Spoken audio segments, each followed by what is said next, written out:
อันนี้มันอันนี้แอมแล้วนี่นะแอมได้เนาะเด็กเขาได้แล้วนะโอ้ยลงมานี่ลงมานี่บ่อ๋อย้อนนี่แอมส่งขึ้นเลยโดยแอมขึ้นไปเลยตัวนี้บ่ได้แอมของแอมมันเป็นย้อนหยังก็เป็นย้อนยังหีดมันเลยเด้หีดพีอีกเลยโดยว้าแต่ว่าก็เจ้าแบบหีดเราถึงก็จะได้ลูกก็ได้แบบมีเฮือนน้อยนะบ่ให้อยู่เฮือนนะ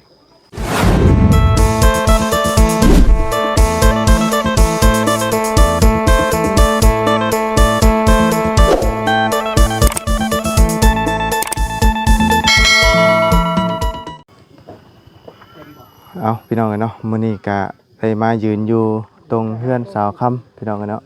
ก็บ่ได้มาเป็นเวลาโดนนานได้เติบพี่น้องเนาะมาบัดนี้จนว่าใส่ฝาไม้เสละเตรียมการขึ้นอันว่าหลังคาได้นี่พี่น้องกันเนาะถือว่าจดจ้าดอยู่พี่น้องเอ้ยแผ่นหลังคาอีหยังก็มาครบหมดแล้วเป็นพวกบานประตูเนาะโอ้เพิ่นเฮ็ดทรงนี่พี่น้องเอ้ยเป็นทรงแบบไหนน้อยเป็นห้องแบบอันนี้เลยเนาะเอาก่อนอื่นกะกราบสบายดีและสวัสดีพี่น้องกันเบิดสุขสุขคนพี่น้องกันเนาะพอๆกันมื้อนี้ก็อยู่บ้านชาวค่ำเนาะมานำกันกับลุงเฮิมเนาะพอดีทางลุงเฮิมเพิ่นก็มาซื้อของมาให้เพราะว่าทางบ่เสียงกับไปอีกทางนึงเนาะเดี๋ยวเฮาจังไปพอกันพี่น้องกันเนาะไปซะพี่น้องจังได๋ก็ไปเบิ่งไปชมกันเนาะสวยงามจังไดพี่น้องเอ้ยว่าบุญกับบ่ได้มาตั้งแต่เพิ่นเริ่มย่อพุ่นน่ะว่าบุญบ่ได้เข้ามาเลยพี่น้องเอ้ยเนาะมื้อนี้ก็ได้เข้ามาฟ้าฝนตกนี่โอ้ยากเลยพี่น้องเอ้ยยังดีนะมื้อนี้มันแดดถ้าว่าฟ้าลมฝนตกนี่มันเรียบร้อยพี่น้องเอ้ยออกบ่ได้เนาะไปเบิ่งกันพี่น้องเอ้ยตู้พี่น้องเอ้ยเนาะงามเนาะเสาใหญ่แน่นอ่องต้องมันเนาะคือว่าใส่ฟ้าไม้ชะลานี่แล้วได้เด้นี่เนาะต้องเดือดแต่ข้างหน้ามองที่ว่าทางเข้าห้องพี่น้องห้องนี้น่าจะเป็นซองบ่หรือว่าจังไดเนาะว่าห้องเดียวใหญ่เลยบ่หรือว่าจังไดพี่น้องเนาะตุ๊พี่น้องคักทรงเบิดคือเก่าเนาะบรรยากาศเงียบๆอยู่พี่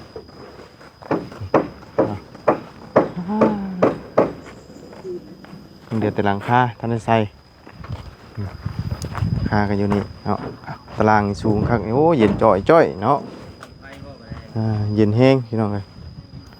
เข้ามาตารางเย็นคักเย็นแน่เนาะอึ๊บพี่น้องเลยเพิ่มกันโอ้โหเรื่องลิ้นงานอยู่นี่มาแต่เช้าคุณบ่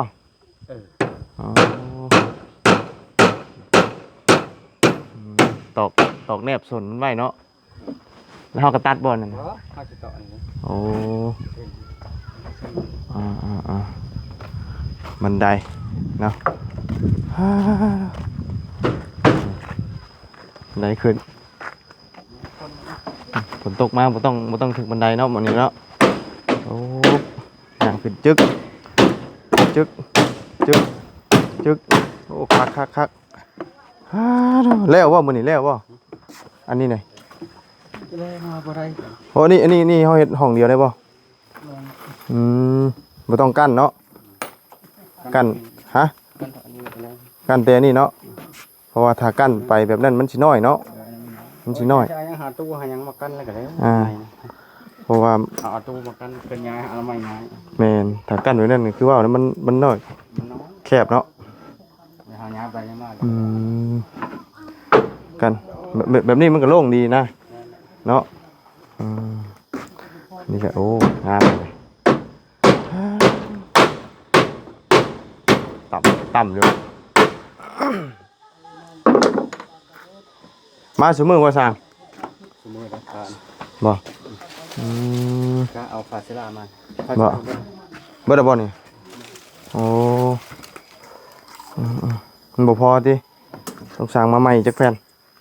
ประมาณ หาตับหาตับเป็นมาส่งดำเนินการเลยเนาะ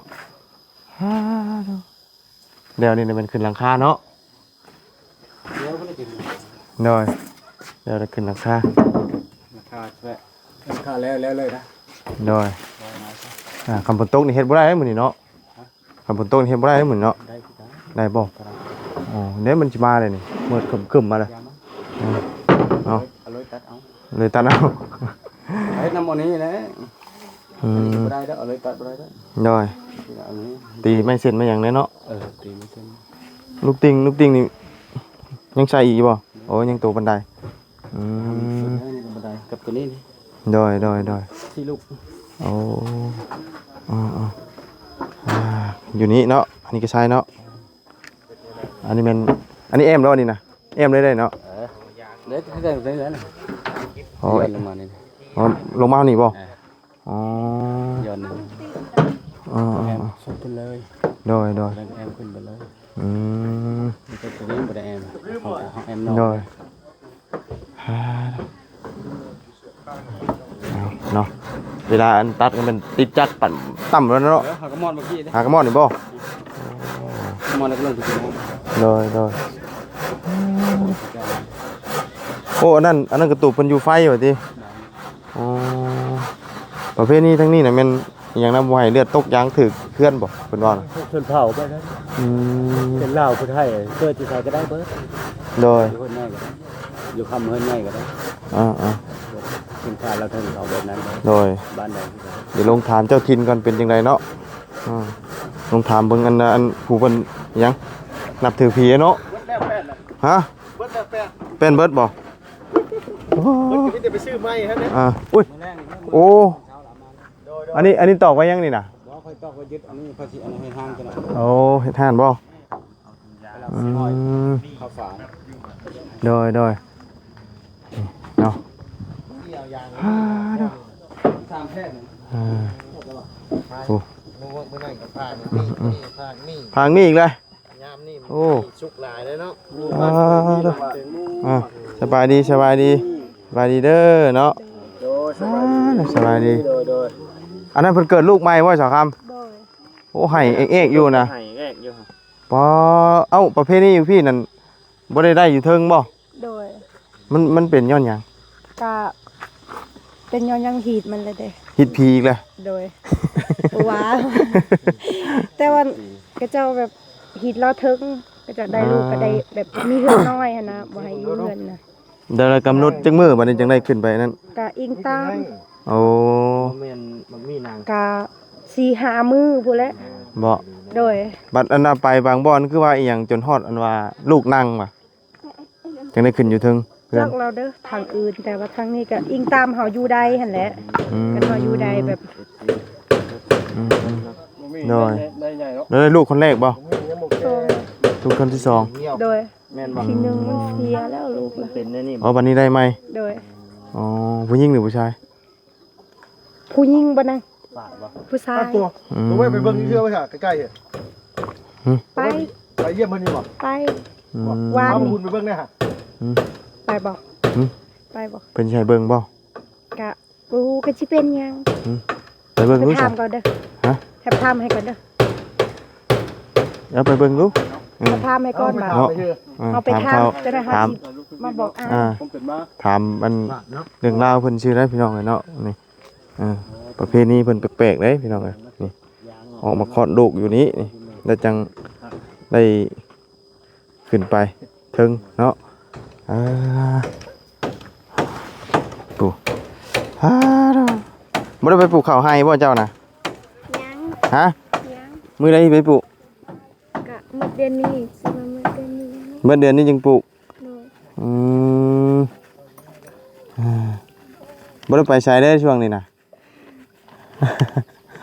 ไปอยู่ไปหากิน หากิน หายังตอนนี้นะ มื้อนี้บ่ได้ไป มีแต่หน่อไม้นะบ่ แม่น เนาะหลักมีแต่หน่อไม้เนาะ โดย โอนเงินเข้าบัญชีครับบ่เท่าไหร่ เขาอายบ่ โดยแล้ว บ่เป็นหยังบ่เป็นหยังบ่เป็นหยังเนาะ โอเค ถามชื่อเนาะ โดย อฝนตกอยู่บ่คืนนี่ทางนี้ บ่ได้ตก บ่ได้ตกบ่ โดย อืม เยอะทงยาง เอาในมันไปต้มเด้อ มันมีอ่อนเด้นี่น่ะ แก่อยู่ มันอยากฝาดเนาะ มีอ่อนไอ้นี่น่ะ อ่อนจะบ่ ยังบ่ทันได้อันนั้นปานใด มันสุกคาต้นเลยบ่ โดย แม่นบ่ บ่ โดย มีมันบ่แม่นมีหนังนะ โดยมักมียังก็เขาเจ้าห้อง มีพายบ่ มีผาด โดย อ๋ออืมมักเบิ่งทรงมันคือจักอ่อนๆเนาะคือคล้ายๆมัน แม่น เหี่ยว อันนี้มันนี่เนาะ อ่า ปกติอันนี้มันก็สิเหลืองเลย เหลืองบ่ได้ละใหญ่มันบ่ ใหญ่ เมื่อตัวนี้เลยใหญ่นี่ อืม มักมีอันนี้บ่แม่นมักมียังก็เขาเจ้าห้องนะมันเสียดโดย มีหนังแซ่บ ใช่ไหมคือปลาตัวนี้ เดี๋ยว อันนี้อันนี้ก็แซ่บอยู่ มีเฮ็ดนั่นนี่ อ้าวอันนี้สิปอกให้สร้างบ่ เฮ้ยสิปอกให้ช่างบ่นี่นะ เอ้า กิ เจ้าน โล ค่อย ให้ กิน อาย เลย กิ เด้ นกินแล้วนะ ไปกินสิบ่ กินโล เนาะ หมกมี่ มาเขาก็นั่งใส่แล้วเขาก็ เออ บ่ได้ถามหน้าถามหลังเล่น โอ้ย หน่อย บ่ได้เป็นไง เป็นตู้บ่ได้อยู่บ่เป็นตู้น่ะ ไปหาผักกูดแหละ ไปหาผักกูด โดย โอ้ เพิ่นว่าสิให้อันเดบาวลาวเด้ อ๋อไปชั่วมื้อเนาะเป็นตู้เนาะ โด บ่ ย ค่อยอยู่เนาะ โดย เนาะ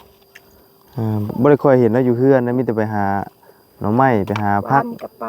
อืม มาฮอดแล้วก็หาข้าวให้กินบ่กินเนาะให้ บ่กินแล้วให้อีกบ่ ให้แล้ว ประเภทนี้บัดนี้ โดย งานนี้ก็คือกัน ให้เบาเราเอาข้าวซุปให้เบาเราเมือง เอาให้ห่อมื้ออีก ระยะ โอ้ บ่ได้กิน โอ้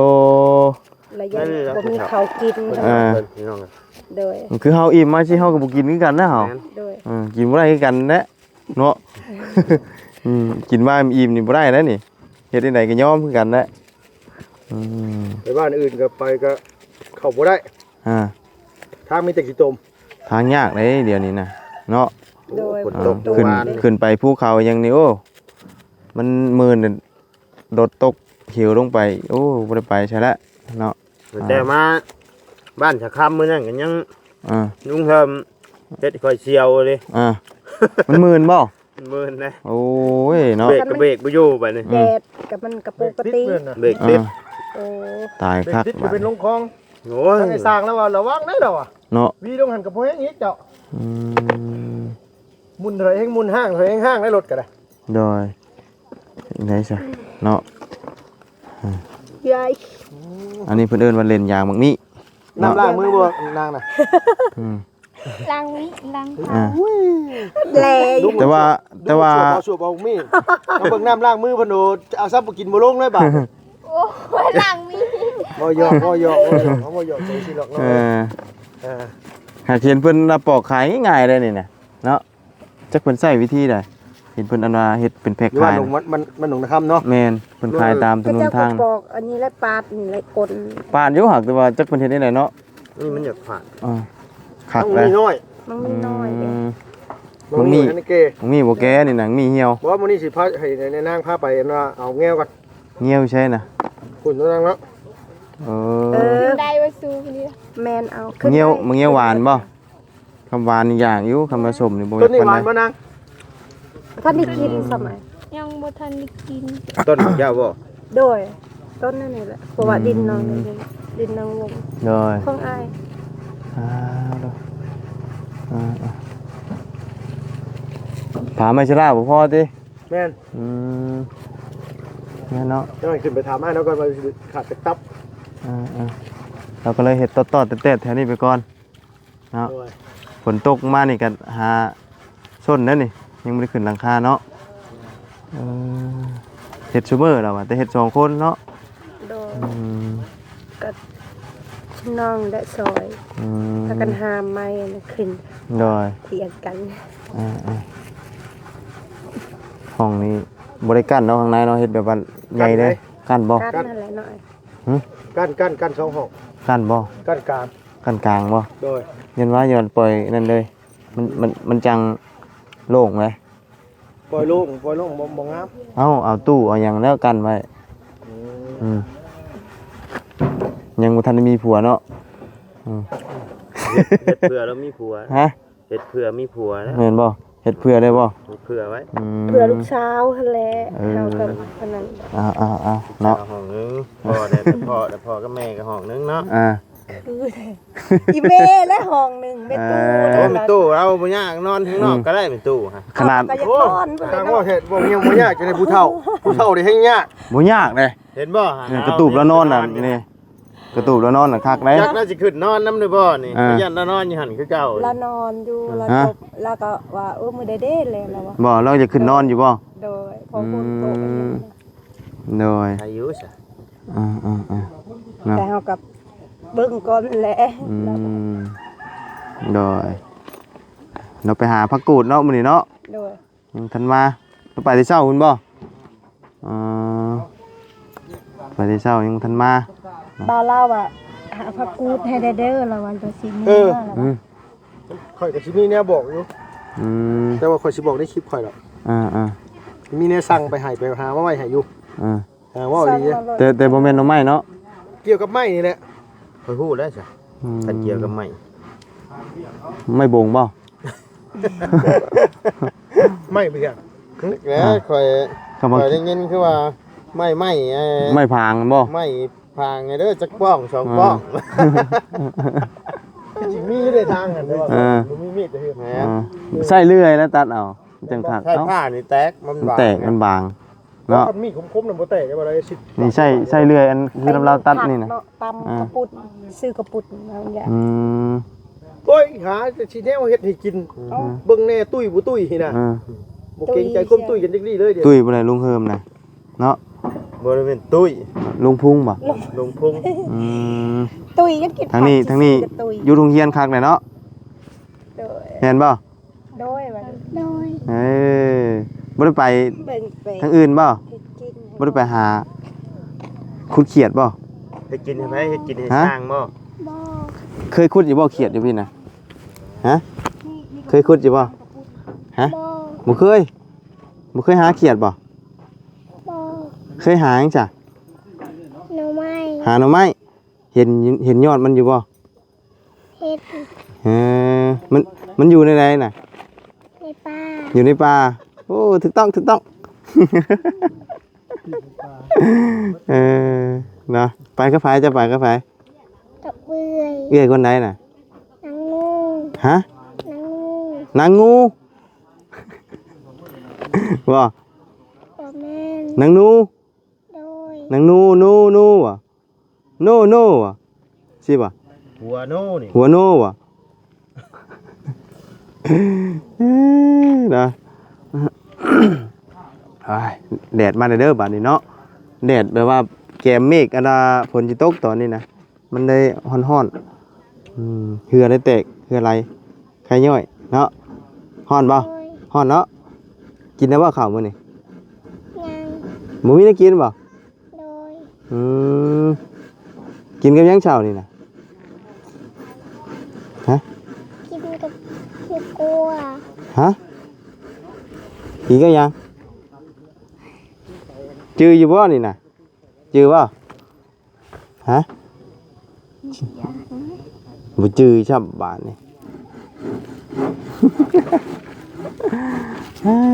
นะเอามื้อนี้ก็มาเบิ่งเขื่อนงามพี่น้องเอ้ยเนาะใกล้แล้วนี่ขึ้นหลังคายังกันเหลือปกี่ยางเนาะเก็บอันนี้ใส่ฟ้าไม้เชล่านี่ก็เรียบร้อยแล้วพี่น้องเอ้ยใส่บงใส่บาทเนาะงามบ่เฮือนนี่ งาม อยากได้บ่ อยากได้ อยากได้อยากได้แบบนี้บ่ โดย เฮือนเจ้าเป็นอะไรเฮือนเจ้าน่ะฮะมันห้างบ่มันเก่าบ่มันเพล่ะบ่ฮะ โดย มันหัวบ่ผลหัวบ่ โดย เวลาผลหัวเฮ็ดได้ได สามมาตก ฮะ เอากระซ้ามาตรงแบบนี้บ่เอาอันนี้บ่อันนี้บ่มาตรง โดย อันนั้นบ่เฮือนเจ้านั่นบ่ โดย เปียกเนาะชั่วโมงนี้เจ้านอนใช่ละ มานอนกับเจ้าค่ะ ยังนอนอยู่นี่บ่ โดย นอนอยู่กระตูบนี่เลย โดย ถ้าเฮือนแล้วนี่ขึ้นมานอนพี่บ่ กะสินอน ฮะ แม่ เอต้องหานอนเฮือนอันน่ะที่ว่ามันอันว่า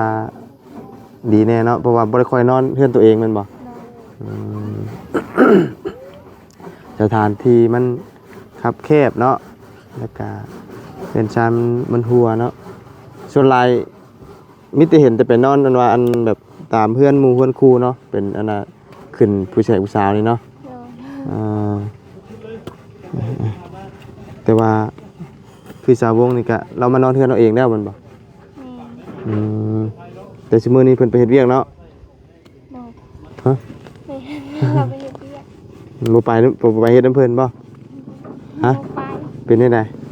บ่อยากไปเพราะว่ามันอยู่ใกล้เลยเห็นแบบเห็นคนในบ้านเด้เขาไปซื้อนั่นซื้อนี่เวลาก็อยากเมื่อเฮา อยากเมื่อ แม่ อยากมานะแบบว่า แม่ มันใกล้บ้าน แม่ มันใกล้บ้านอยากมากัน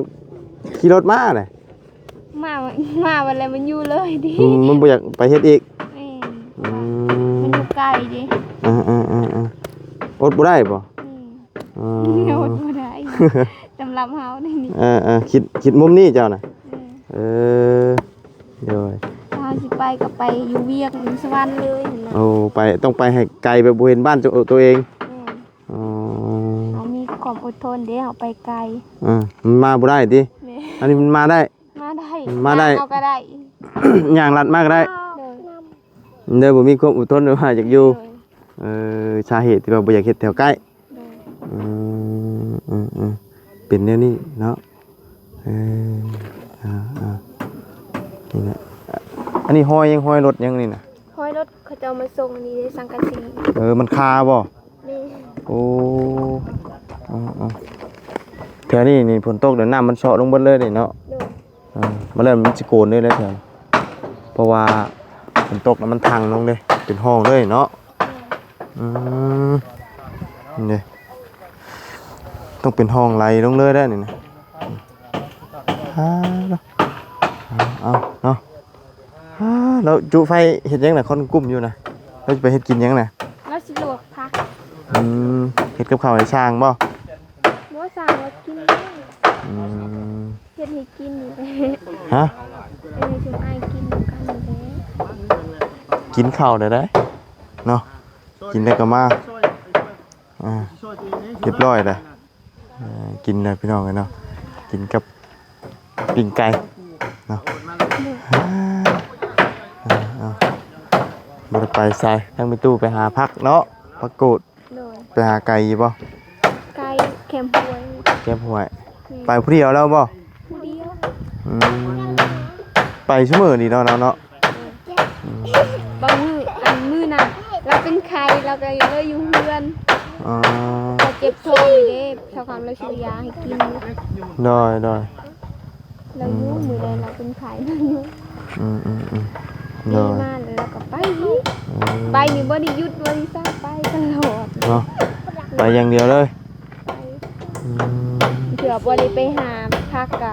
ไปเฮ็ดสวนเราอยู่ แล้วเราไปเฮ็ดสวนน้ นี่ ำหางหญ้าบ่ ว่าเราไปนี่บ่ไปมัดหัวนี่หัว โดยไปชาเดียวไปหาเอามีให้ทั้งน้องน้อยเพิ่นพอได้ต้มกันจ้ะเนาะ โดย ไปช่วยเพิ่นเฮ็ดเด้อจันเด้อ โดย สบายดีนั่นล่ะไปมาพี่ล่ะมาเอามีไปต้มไปมาอีกไว้สองคนเจ้าน่ะเอาไปต้มเด้ออ้าวมาพี่ละเจ้าน่ะมาพี่นี่เอาต้มกินเด้อไปต้มบัดนี้เด้อมีแซ่บๆพี่น้องเอ้ยเนาะไปสาวพี่น้องเนาะสำหรับคลิปนี้ผมก็ล่ำลาเลยเด้อสาวพี่น้องเนาะมาเบิ่งงามสาวค่ำพี่น้องเนาะกำลังดำเนินการใส่ไม้เสื้อละใกล้สีแล้วเด้อพี่น้องเนาะบ่ได้มาแต่หึงนะไปจังไรก็ล่ำลาแล้วพี่น้องพบเจอกันใหม่ขอบคุณเพื่อนพี่น้องเอฟซีเด้อที่เข้ามาติดตามรับชมไปแล้วพี่น้องสบายดี